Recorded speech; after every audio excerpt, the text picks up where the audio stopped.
Oi, sakitnya kepala aku. Ha, aku kat mana pula ni? Ha? Nak ambil apa ni?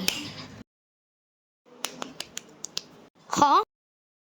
Ayai, anak. Tolong. Alamak, adik aku minta tolong. Jom kita tolong. Maju. Aduh, sakit kepala aku. Ha, apa tu? Kau nampak tak tadi? Wah, terowong apa dalam ni? Buaya. You are the chosen one. Aku robot dari syurga. Aku mau membantu. Ambillah topeng ni. Sekarang Aku kena kembali ke syurga. Dia dah kembali ke syurga. Pakai dulu. Weh, ke alam mana ni? Hello perempuan biadab. Mari saya jelaskan.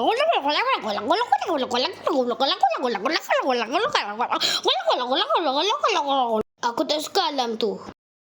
Mari sini aku sambungkan. Diam, aku terus tak faham. Cucuklah.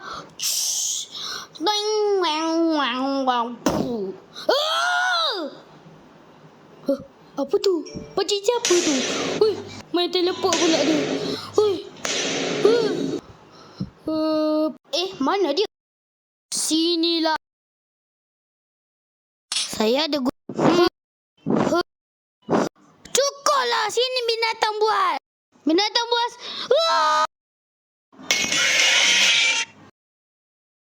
Perempuan biadab, baik kau buka pintu ni. Cepat, nanti aku rosak ni.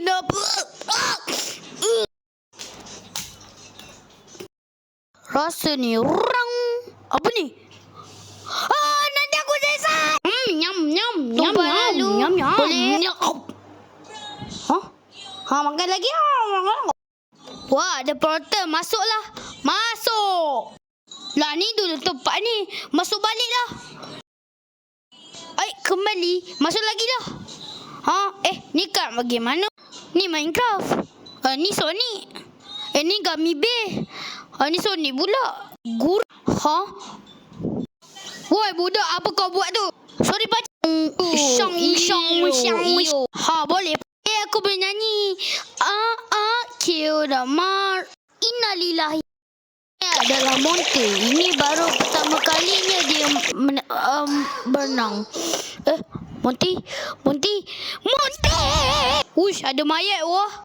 Sini kau budak. Aku nak kepala kau sebab aku tak ada Sini kau. Dia orang berdua tu sangat biadab. Apa dalam ni? Apa? Nyanyilah.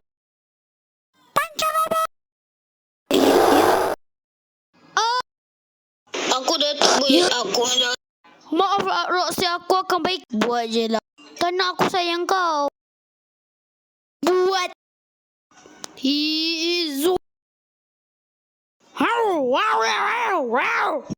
Kau tolong aku, nanti aku bagi kau duit.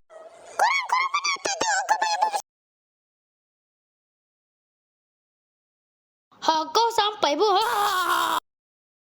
Kenapa kau gelap macam tu? Sebab aku adalah Ming. Budak, jangan lari. Cina teman kamu je. Ngui.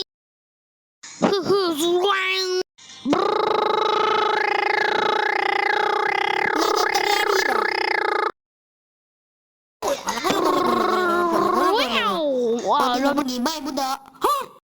Hai. Aku akan rosakkan lift. Lift ni rosak. Ending kedua. Sini kau budak. Tekan. Mari sini kau.